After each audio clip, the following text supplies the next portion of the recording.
এবার একটি মৃত্যুতে সোনার বাংলা বদলে গিয়েছে রক্তাক্ত গৃহযুদ্ধ শুরু হয়েছে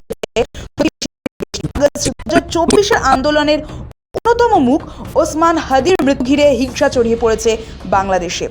রাস্তায় জ্বলছে আগুন, অবরোধ রাস্তা, খুন করা হয়েছে সাংবাদিককে। এসবের মাঝেই বাংলাদেশের অশান্তিকে হাতিয়ার করে বাংলায় রাজনৈতিক ফায়দা তোলার চেষ্টার অভিযোগ উঠল পশ্চিমবঙ্গে। বঙ্গ বিজেপির সহ পর্যবেক্ষক এবং আইটি সেলের প্রধান অমিত মালব্যর বিরুদ্ধে পুলিশি পদক্ষেপের দাবি তুললেন তৃণমূলের অন্যতম রাজ্য সাধারণ সম্পাদক কুণাল ঘোষ। তার সাফ কথা, ওপার বাংলায় বিপন্ন সংখ্যালঘুদের পাশে দাঁড়ানো উচিত ভারত সরকারের।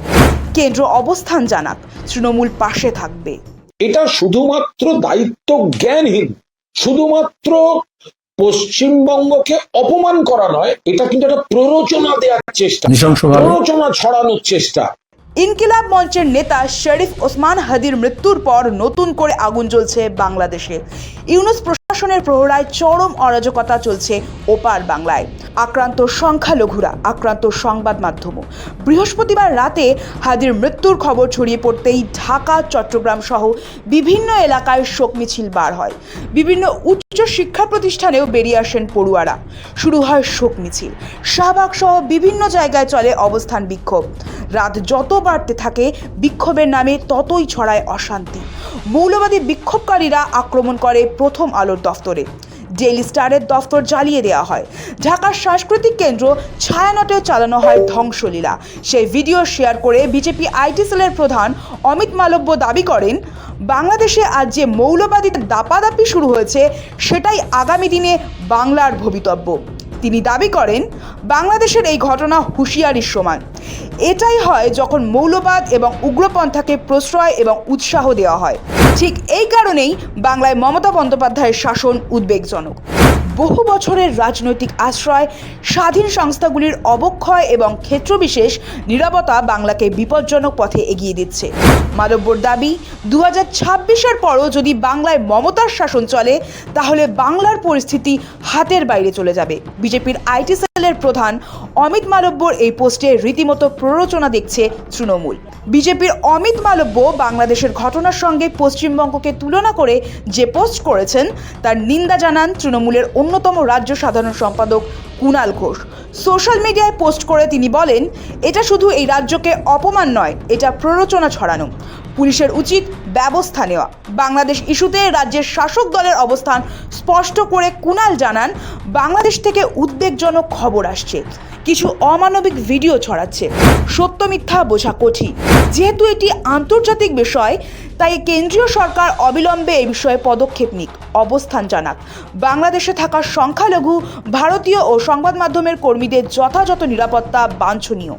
যে ধরনের তথ্য এবং ভিডিও ঘুরছে, সেগুলো সত্যাসত্য সঙ্গে যাচাই করা কঠিন, কিন্তু সেগুলো একটা উদ্বেগজনক পরিস্থিতির।